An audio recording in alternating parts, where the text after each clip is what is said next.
asserts dominance over Riza by killing her wand as well and tells her that he can kill anything just by thinking about it. So if she tries any funny business, she will die.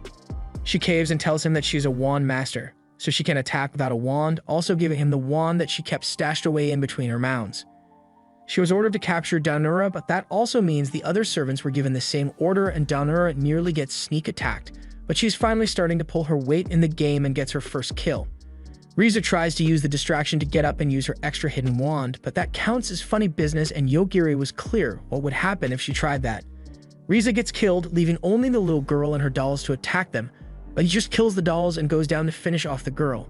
Chelsea is smart enough to know that she isn't winning this, so she gives up and gives Yogiri all the info that he wants. Since Chelsea made the smart choice to snitch on Tachibana, he was left with no other option than to use his last resort, his cockroach army. They may just be cockroaches, but with this many of them in one place, if Tachibana gave the order for them all to attack at once, then they could probably end up killing a human. For instance, they could crawl into your mouth and nose and squirm around in your throat until you suffocate to death.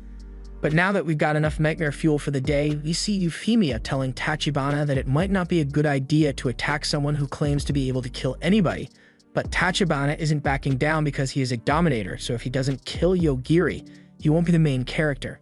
He orders the cockroaches to begin their attack, but as soon as the killing intent reaches Yogiri, he was able to trace it back to Tachibana and kill him on the spot. Now that Tachibana is dead, the cockroaches won't attack them anymore, but it still is a room full of cockroaches, so they don't stay there for too long. Meanwhile, Stephanie and Euphemia are left with Tachibana's dead body, so having regained her freedom, Euphemia just dips. However, as she comes up to the surface, she is met by a wasteland, where a forest once was and a giant glob of darkness that had just passed through the area. The vampire sage is also there to get information about the situation. She bites Euphemia and turns her into a vampire, so she will tell her everything that has happened. Meanwhile, Danura and Yogiri finally make it out onto the streets, but remember that thing about the zombie army that Danura ignored. Yeah, looks like that's a problem now. Back with the vampire sage after turning Euphemia into a member of her bloodline, she asks about Yogiri's ability since Euphemia must have seen at least some amount of what Yogiri is capable of doing. If his ability is really able to cause death to any target he wishes, then she is curious to see if it can put an end to her immortal life. In the city under siege, people are running around in a panic as they get first-hand experience on what a zombie apocalypse feels like. All the while, Yogiri and Danura are hiding in an alleyway and planning their next move. The zombies are pretty slow, so Yogiri believes they could probably make it out of the city if they are careful not to get themselves cornered.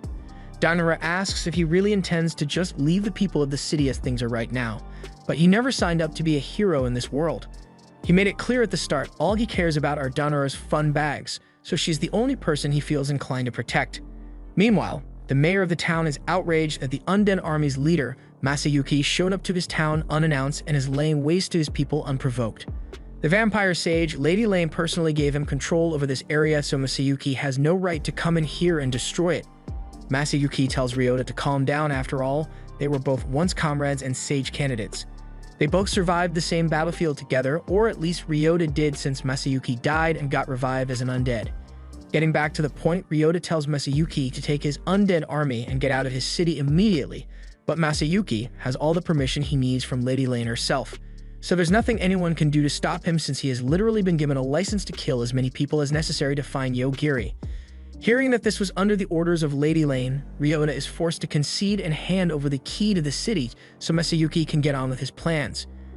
He takes control of the speakers placed all around the city and commands all the zombies to stop attacking for now. He then gives the people an ultimatum. He's looking for a boy named Yogiri and a girl named Danura, so the people of the city have 1 hour to bring them to him, dead or alive. And if they fail, they'll be the ones who end up dead. He's already made sure that no one can escape by locking the gates to the city, so if the people want to survive, then they have to get their asses in gear and start hunting down the teenagers. Ryota isn't happy that his citizens are being treated as pawns in Masayuki's game of cat and mouse, but again, nothing can be done because Boss Lady said so.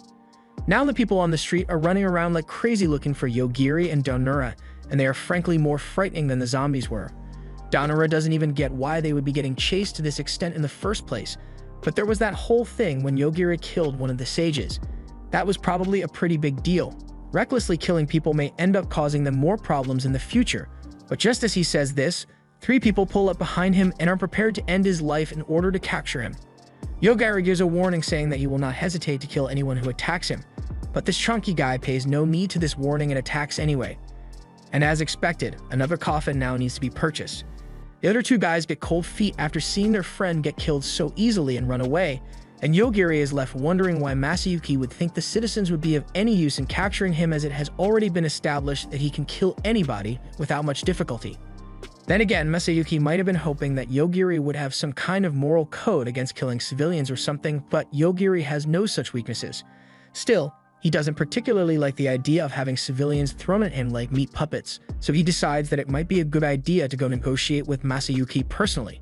The two head to the town square to meet with Masayuki, and the place simply reeks of death and decay. They get to Masayuki and he is pretty disappointed that he didn't get the chance to kill more citizens before Yogiri turned himself in. Masayuki asks if he intends to sacrifice himself for the sake of the citizens of the city, but he has come to do no such thing. Masayuki doesn't think Yogiri has much of a choice in the matter, though, since he is the one holding the power here, but Yogiri has come to bargain. He wants to use the train to get out of the city, so he would like Masayuki to get rid of the barrier around the city. Masayuki becomes vain, throbbingly enraged, and tells Yogiri that he is in no position to be asking for favors right now. Yogiri concedes and agrees to sweeten the deal by letting him live even though he's a bastard. However, Masayuki can't recognize how lucky he is to receive such a great deal and orders his undead army to kill Yogiri. He believes his army should be immune to whatever kind of death magic Yogiri possesses since they are already dead. But Yogiri just tells them all to die, and even though I don't know how it's possible, they all die again, and this time for good. The smile on Masayuki's face fades as he starts to wish he had taken Yogiri's initial offer. His immortal army has been defeated in an instant, and not wanting to be next in line, Ryota throws his hands up and sells Masayuki out. Masayuki isn't even mad that Ryota is ditching him, but what he wants to know is how something that is already dead could possibly be killed. It's all simple, really. You say they are dead, but they were still moving, so Yogiri considers them to still be alive. And if that doesn't make sense to you, it doesn't matter, because this is Yogiri's show, and he gets to decide what dead means. Masayuki can't stand for such absurdity and begins to transform so he can fight Yogiri at full power. However, Yogiri doesn't play by the rules and just kills him before he can finish transforming. There's still the problem of needing to take down the barrier around the city, but that shouldn't be a problem as Ryota seems more than happy to do whatever Yogiri asks of him. He pleads with Yogiri to spare his life, but Yogiri never intended to kill him anyway, as he only ever kills in self-defense. Ryota explains that Masayuki was ordered by the vampire sage Lane to kill Yogiri. Thus, city and the surrounding area are controlled by Lane, so as her subordinate, he was put in charge of looking after the city. That's a bit confusing to them since they got called here by Sign to become sages, and now they are being hunted down by another sage. Just then, Mokomoko appears and informs the two that some spiritual manipulation was targeted at this area, and all of a sudden, all the citizens of the city now have killing intent directed towards Yogiri and Danura. If it is a spiritual attack that is making the citizens act up like this, then maybe the barrier could block it out, but as Ryota tries to use the key to change the barrier settings, he finds that he has been locked out of the controls, which could only possibly mean that Lane has taken it over and is the one behind this. From a great distance away, Lane is carrying out her plan, but Euphemia tells her that what she's doing is really risky. Lane already knows that Yogiri was able to kill Tachibana over a long distance by tracing his control of the cockroaches, and with power like that, he is already far above the power of any sage. That is exactly why Euphemia believes they should just let him do his thing and step aside. The mind-controlled people begin attacking Yogiri one by one, and he is forced to continuously kill them as they attack. He has had something like this happen to him before, where one guy tried a bunch of things just to see how Yogiri would react to them, but in the end he can always just kill them all if it comes down to it. Ryota is having a really hard time seeing all of his precious citizens dropping like flies right in front of his eyes.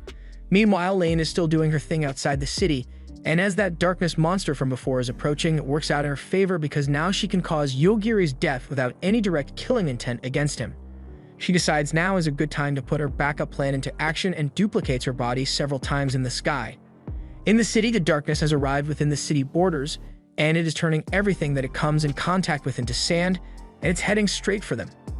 At the same time, Lane explains that she created her clones with all information about Yogiri being removed from their brains, so with no knowledge of who Yogiri is, there should be no way for them to hold any hostility towards him, and thus he shouldn't be able to kill them. She decides to use the darkness as a cue to begin her attack. So she orders the clones to carpet bomb the city once the darkness dies, as she expects Yogiri to be able to kill it. In the city, the people watch in horror as the darkness tears through the architecture and leaves nothing but dust in